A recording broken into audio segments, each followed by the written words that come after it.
Olá! Tudo bom? Glória a Deus! Aleluia! O que você está achando dessa série dos Fundamentos Cristãos? Coloque seus comentários aqui embaixo, diga pra gente o que você está achando, como é que você está vendo essa série, se é interessante, se não é, se você concorda, se não concorda, se está sendo bom para você. Coloca aqui embaixo, interage com a gente. Diga para nós o que você está achando. Hoje nós vamos falar sobre a salvação.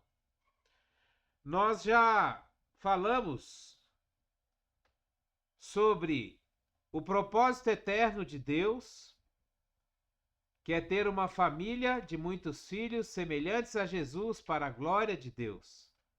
O reino de Deus, a vida e a obra de Jesus. Jesus Cristo é o Senhor e a porta do reino de Deus. Dentro da porta do reino, nós falamos sobre o arrependimento, o batismo nas águas e o batismo no Espírito Santo, ou o recebimento do dom do Espírito Santo. Hoje nós vamos falar sobre a salvação, que é outro fundamento cristão. A salvação é outro fundamento da nossa fé. A salvação é um dos objetivos da construção do fundamento cristão. Depois de tudo que a gente falou sobre o reino de Deus e como entrar nele através da porta, nós podemos afirmar que todos os que passaram pela porta do reino estão salvos. Todos aqueles que se arrependeram, todos aqueles que se batizaram nas águas e todos aqueles que receberam o batismo do Espírito Santo estão salvos. O que vamos ver agora, a partir de agora, é o que significa estar salvo. O que é esse negócio de estar salvo? Salvo de quê? Tem muita gente perguntando isso. Tem muita gente que se converte, entra nas igrejas, começa a frequentar os cultos e não vê muita ligação, muita lógica, não vê muito sentido nessa questão da salvação. O que significa estar salvo e quais os aspectos práticos da obra redentora de Cristo em nossa vida? O que é a salvação? Salvação significa ato ou efeito de salvar. Isso aí é lá no dicionário, né? Ato ou efeito de salvar. Salvar, pôr a salvo, livrar da morte, tirar do perigo, preservar de dano, destruição, preservar da destruição, preservar da perda, preservar da ruína, curar-se. Tudo isso é ser salvo, é salvar. Por que uma pessoa precisa ser salva? A pessoa precisa ser salva porque ela está perdida. E por que o homem está perdido? Porque ele desobedeceu a Deus e seu estado de pecado o conduz à morte. Lá no Éden, lá no paraíso, quando a gente entrou em rebelião contra Deus e fez aquilo que Deus mandou que não fosse feito, a partir daquele momento o pecado entrou no mundo, o pecado entrou na nossa vida. E a palavra de Deus nos diz que o salário do pecado é a morte. Ali nós nos perdemos. Quando a gente se propôs a ser independente de Deus, quando a gente se propôs a viver uma vida sem Deus, sem andar nos propósitos de Deus, nós nos perdemos. Nós começamos a fazer as coisas erradas, nós começamos a tomar caminhos errados, nós começamos a tomar decisões erradas. E a partir desse momento nós nos perdemos. Então, o homem está perdido porque desobedeceu a Deus e seu estado de pecado nos conduz à morte. Em Gênesis 2, no versículo 16 e 17, nós lemos assim: Ordenou o Senhor Deus ao homem, dizendo: de toda a árvore do jardim pode comer livremente, mas da árvore do conhecimento do bem e do mal, dessa não comerás, porque no dia em que dela comeres, certamente morrerás. A gente já viu antes que, ao desobedecer essa ordem por causa do desejo do seu coração de ser independente de Deus, Adão trouxe sérias consequências para a humanidade. Em Romanos 5, no versículo 12, a gente vê assim: portanto, assim como por um só homem entrou o pecado no mundo e pelo pecado a morte, assim também a morte passou a todos os homens, porquanto todos pecaram. Quando Adão pecou, a sua natureza humana se degenerou. Aquilo que Deus fez sofreu um dano. O pecado tornou-se parte da natureza humana. É como se alguém colocasse alguma coisa ruim no nosso DNA. É como se aquilo fosse um câncer que fosse corroendo cada vez mais a vida, a natureza, os genes do ser humano. Então aquilo ali trouxe morte. Então, a natureza e também a herança de toda a raça humana ficou corrompida, pois todos são descendentes de Adão. Em Romanos 5, no versículo 19, a gente lê assim: porque assim como pela desobediência de um só homem, muitos foram constituídos pecadores, assim também pela obediência de muitos serão constituídos juntos. Pela obediência de um, muitos serão constituídos justos, que é o caso de Jesus. Quando Jesus morre na cruz, ele obedece totalmente o propósito de Deus para ele. E por causa da obediência de Jesus, o Cordeiro Santo, o Cordeiro Perfeito, ele nos salva, nos constituindo como justos para Deus. Todos são pecadores, pois todos vêm de Adão. Logo, todos precisam de cura para essa doença chamada pecado. Essa cura é a salvação, proporcionada pela obra completa de Jesus na cruz. Em Romanos 5,12, nós lemos assim: por um só homem entrou o pecado no mundo. Depois diz que por isso todos pecaram, ou cometeram pecados. Isso significa que primeiro entra o pecado, depois o homem começa a cometer pecados. O pecado é uma atitude interior de ser independente de Deus. E os pecados são atos pecaminosos causados por sermos independentes de Deus. Os pecados, que a gente chama de pecado, às vezes até erroneamente, de forma errada, eles são consequências do pecado, o pecado original. Esse pecado original é a independência de Deus. O pecado está na natureza do homem, no seu íntimo, por isso ele comete pecados. Podemos ainda dizer que todo ser humano tem dois problemas básicos: seus pecados, atos que ofendem a Deus, e o pecado, a fábrica de pecados. O pecado original, ou seja, a independência, a rebelião contra Deus, é uma fábrica de pecados. A obra de Cristo na cruz resolve também esses dois problemas. Perdoa os nossos pecados e nos liberta do pecado. Ele fecha a fábrica, ele acaba com a independência de Deus. Quando nós nos dedicamos, entregamos, nos submetemos a Jesus e à sua obra de salvação, nós acabamos com a independência de Deus e passamos a nos submeter a Deus novamente, passamos a ser dependentes de Deus. O que significa o sangue? Quando a luz de Deus brilha pela primeira vez em nossos corações, clamamos por perdão, porque compreendemos que cometemos pecados diante dele.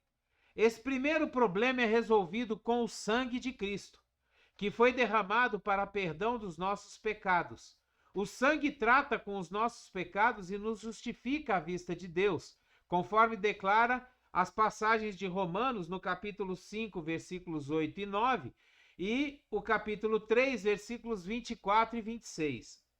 O pecado se manifesta na forma de desobediência, para criar, em primeiro lugar, separação entre o homem e Deus, e, em segundo lugar, o pecado comunica ao homem um sentimento de culpa, de afastamento de Deus. E ainda não é tudo, porque o pecado oferece também a Satanás uma possibilidade de acusação diante de Deus. Portanto, temos 3 problemas que precisam ser solucionados. Primeiro, a nossa separação de Deus por causa da independência que nós quisemos ter dele. Segundo, as acusações de nossa consciência. E terceiro, as acusações de Satanás. O sangue é primariamente para Deus. A santidade de Deus, a justiça de Deus, que exige que uma vida sem pecado seja dada em favor do homem. Há vida no sangue, e aquele sangue tem que ser derramado em favor de mim pelos meus pecados. Deus requer que o sangue seja apresentado com o fim de satisfazer a sua própria justiça. E é ele que diz: vendo eu o sangue, passarei por cima de vós. Isso está lá em Êxodo, no capítulo 12, no versículo 13. Lembra? Quando o povo estava celebrando a Páscoa, quando eles iam sair do Egito, que Deus mata os primogênitos dos egípcios, é colocado sangue nos umbrais das portas, e quando o anjo da morte vem passando, ele olha o sangue e passa por cima. Vendo eu o sangue, passarei por cima de vós. O sangue de Cristo satisfaz a Deus inteiramente. É necessário esquecermos o valor que nós damos ao sangue para visualizarmos o quanto Deus dá valor ao sangue. No Antigo Testamento, o sangue de animais satisfazia temporariamente a justiça de Deus, porque se a aspersão do sangue de bodes e de touros e das cinzas de uma novilha santificava os contaminados, quanto à purificação da carne. Isso está lá em Hebreus 9, no versículo 13. O dia da expiação, onde o sangue era para Deus, a congregação não via. Só o sacerdote entrava no Santo dos Santos para aspergir o sangue. Na nova aliança não há outra coisa que satisfaça a justiça de Deus senão o sangue, e o sangue de Jesus. Sendo justificados gratuitamente pela sua graça, mediante a redenção que há em Cristo Jesus, ao qual Deus propôs como propiciação pela fé, no seu sangue, para a demonstração da sua justiça, por ter ele, na sua paciência, deixado de lado os delitos outrora cometidos, para a demonstração da sua justiça, nesse tempo presente, para que ele seja justo e também justificador daquele que tem fé em Jesus. Romanos capítulo 3, versículos de 24 a 26. Portanto, o sangue resolve nosso problema de separação de Deus. Por meio do sangue, temos livre acesso ao Senhor, ao nosso Deus, ao nosso Pai. Não existe outro meio pelo qual possamos nos aproximar de Deus, a não ser pelo sangue de Cristo. E o que satisfaz a nossa consciência? Veja bem, o sangue satisfaz o primeiro problema, que é a separação de Deus. Mas o que satisfaz a nossa consciência que nos acusa do pecado? Algumas vezes chegamos ao ponto de imaginar que os nossos pecados são maiores que a eficácia do sangue. Por que isso? Não sabemos o valor que Deus dá ao sangue. Isso nós já consideramos no item anterior. Devemos estar fundamentados nisso, crendo que só o sangue de Cristo satisfaz a justa exigência de Deus. Não aceitamos a avaliação que Deus faz do sangue. Podemos saber o valor que Deus dá ao sangue, mas não aceitarmos isso, achamos que não é possível que seja assim, que devemos fazer algo. A gente acha que precisa mais, e assim nossa consciência não se cala, porque ainda queremos fazer alguma coisa mais para nos justificarmos diante de Deus. E é aí que vem aquelas pessoas que pagam promessa, que pagam penitência, que se mutilam com aqueles chicotes e que fazem sacrifícios. Só que a gente precisa entender que o sacrifício de Jesus é suficiente. Não precisamos sacrificar mais nada, não precisamos fazer mais nada. O sangue de Cristo é suficiente para limpar os nossos pecados, para perdoar os nossos pecados e para nos levar de volta à comunhão com Deus. Muitas vezes não avaliamos o sangue pela visão que Deus tem dele, mas procuramos avaliá-lo pelos nossos sentimentos. Algumas vezes sentimos e outras vezes não. Deixa eu te falar uma coisa. A caminhada cristã não tem nada a ver com sentimento. A caminhada cristã tem a ver com fé. Você recebe as coisas da caminhada cristã através de fé. Você recebe as coisas de Jesus através de fé. Você recebe as coisas de Deus através de fé. A palavra de Deus diz que sem fé é impossível agradar a Deus. Sem fé, nós não veremos a Deus. Você está entendendo isso? Não tem nada a ver com sentimento. Se você faz as coisas de Deus porque você está sentindo alguma coisa, você está fazendo coisa errada. Porque as coisas de Deus não são feitas por sentimento, elas são feitas por fé. É necessário calar a nossa consciência, demonstrando a ela o valor que Deus dá ao sangue e ainda mais, que crermos nessa avaliação. Temos que crer que o sangue é precioso para Deus, porque Ele assim o diz. 1 Pedro capítulo 1, versículo 18 e 19. Sabendo que não foi com coisas corruptíveis, como prata ou ouro, que fostes resgatados da vossa vã maneira de viver, que por tradição recebeste dos vossos pais, mas com precioso sangue, como de um cordeiro sem defeito, sem mancha, o sangue de Cristo.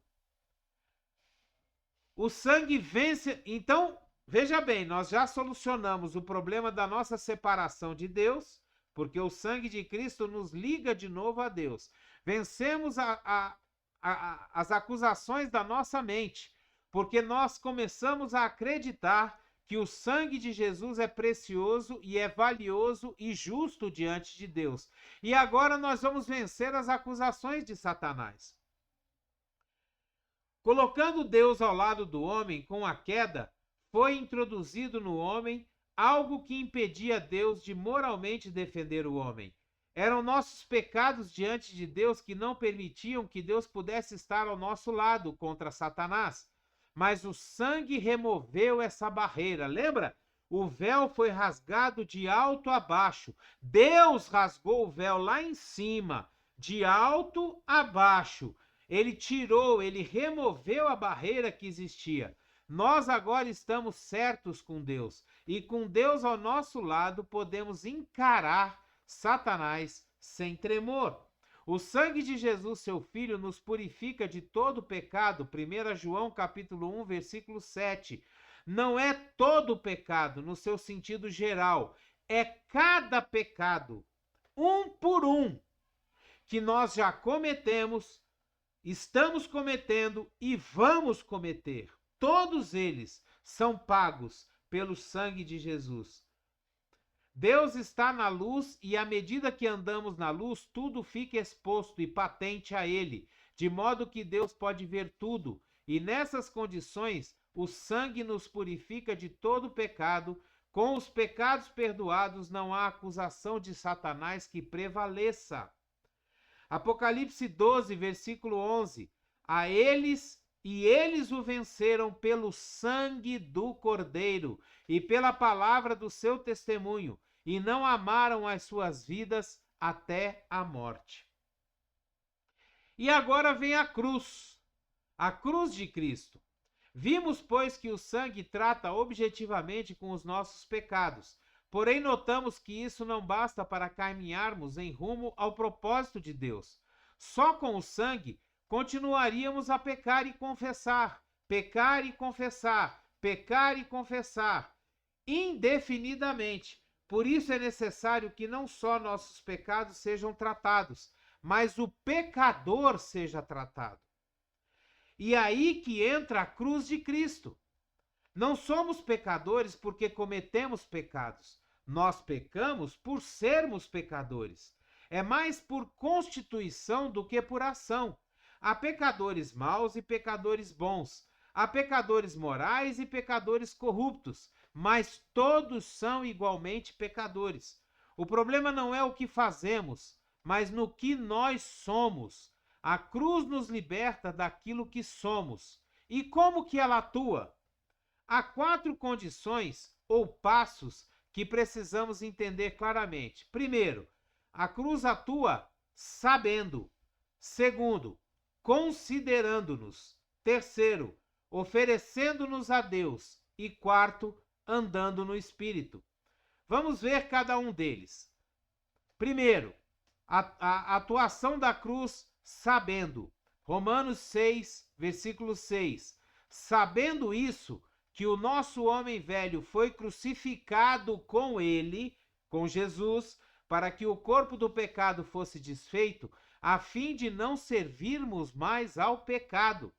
Em primeiro lugar, precisamos saber que fomos crucificados com Cristo, e para isso responderemos as seguintes perguntas: quem foi crucificado? E quando fomos crucificados? Primeiro, quem foi crucificado? Há muita confusão a esse respeito, pois alguns confundem o pecado com o velho homem, com o ego e etc. Precisamos saber quem é o alvo da crucificação. A palavra de Deus diz que o pecado habita em nós. Romanos 7, versículo 20. Paulo fala isso no tempo presente, demonstrando que ele mesmo, sendo um discípulo, tinha o pecado. Portanto, por eliminação, vemos que o pecado não é crucificado. Quem então é crucificado? É o empregado do pecado, que é crucificado. E esse empregado é o velho homem.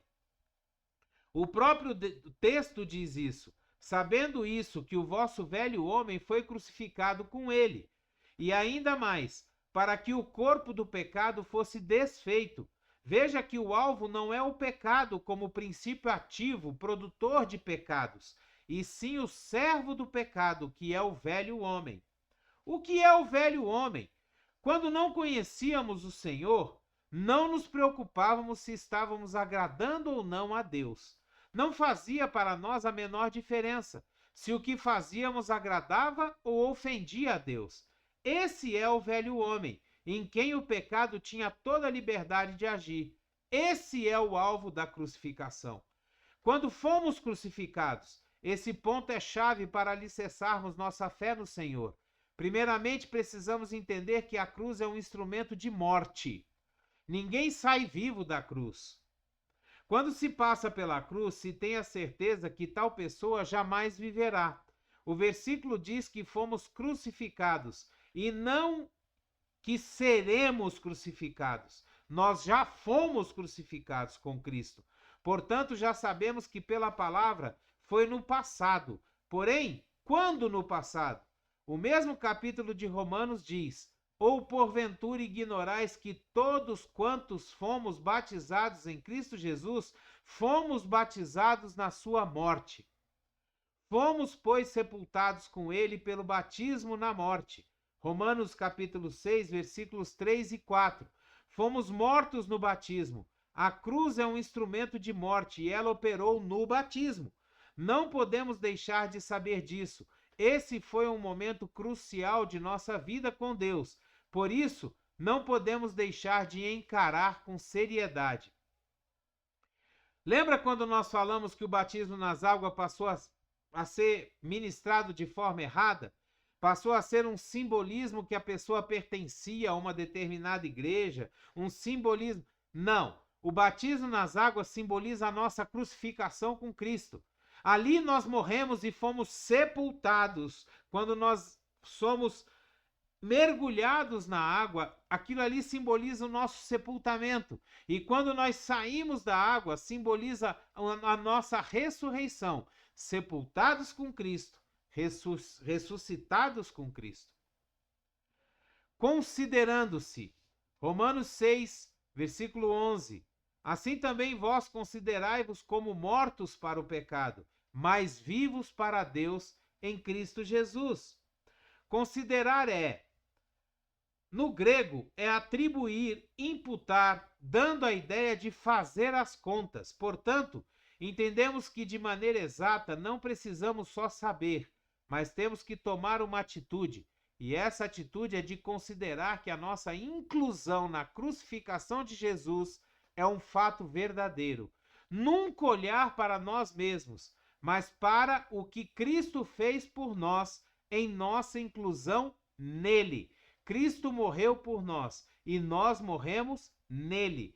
Ter fé prática, aplicar o que sabemos acerca da nossa crucificação, crendo diariamente nisso e não dando ouvidos aos nossos sussurros acusadores, aqueles pensamentos que o diabo coloca na sua cabeça. Você não foi perdoado nada, você não morreu nada, você não é nova criatura nada, isso tudo é coisa da sua cabeça. A gente tem que tirar isso da nossa cabeça. Terceiro lugar, apresentando-nos. Romanos 6, capítulo 12, Romanos 6, versículos 12 e 13.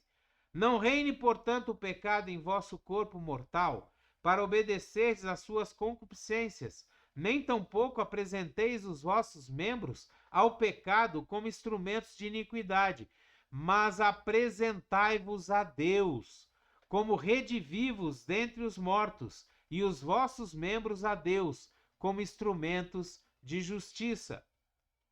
Nós precisamos apresentar o nosso corpo a Deus. Do mesmo jeito que nós pegávamos o nosso corpo e apresentávamos ao pecado e pecávamos com o nosso corpo, agora nós devemos pegar o nosso corpo, a nossa mente, a nossa alma e apresentar a Deus como sacrifício vivo a Ele, para a honra e glória dele. Quando sei que ressuscitei com Jesus de entre os mortos, então considero-me vivo para Deus em Cristo Jesus. O que é basicamente apresentar-nos, ser separado para o Senhor. Quando algo era consagrado no Antigo Testamento, não podia mais ser usado para nada a não ser para o Senhor. Nossas mãos não nos pertencem, nossos pés não podem andar para onde eu quero, porque não são meus, são instrumentos de justiça. Pois assim como apresentaste os vossos membros como servos da impureza e da iniquidade para a iniquidade, assim apresentai agora os vossos membros como servos da justiça para a santificação. Romanos capítulo 6, versículo 19. Apresentar-se é verdadeiramente santificação no sentido objetivo. Deve ser um ato inicial e fundamental, feito na porta de entrada para o reino de Deus. Depois, dia a dia, devemos prosseguir dando-nos a Jesus, sem nos queixar do uso que ele faz de nós, mas aceitando com grato louvor mesmo aquilo contra o qual a carne se revolta. Esse é o caminho da cruz. É você seguir para a crucificação todos os dias. Todos os dias, crucificando a carne e retirando o pecado da nossa vida. O que é o andar no Espírito? Romanos 8, versículos 3 a 7. Porquanto o que era impossível à lei, visto que se achava fraca pela carne, Deus enviando o seu próprio Filho em semelhança de carne do pecado, e por causa do pecado na carne, condenou o pecado, para que a justa exigência da lei se cumprisse em nós, que não andamos segundo a carne, mas segundo o Espírito. Pois os que são segundo a carne inclinam-se para as coisas da carne, mas os que são segundo o Espírito para as coisas do Espírito. Porque a inclinação da carne é morte, mas a inclinação do Espírito é vida e paz.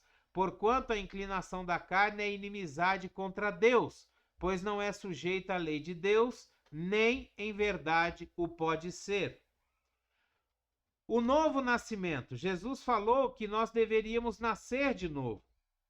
Em João 3, nos versículos de 1 a 7, Jesus fala que a gente não pode ver o reino de Deus se nós não nascermos de novo. Jesus pergunta para Nicodemos como pode um homem... Aliás, Nicodemos pergunta para Jesus como pode um homem nascer sendo velho? Porventura pode tornar a entrar no ventre da sua mãe e nascer? Mas Jesus fala para ele: em verdade te digo, que se alguém não nascer da água e do Espírito, ou seja, batismo das águas e batismo no Espírito Santo, não pode entrar no reino de Deus. O que é nascido da carne é carne, e o que é nascido do Espírito é espírito. Não te admires de eu te haver dito: necessário vos é nascer de novo. Por que nascer de novo? No batismo das águas nós morremos e ressuscitamos em Jesus. No batismo do Espírito, o Espírito Santo nos vivifica, nos traz vida e vida em abundância. Não foi isso que Jesus disse? Eu vim para que vocês tenham vida e vida em abundância. E aí nós nascemos de novo para Jesus Cristo. João no capítulo 1, versículos 12 e 13.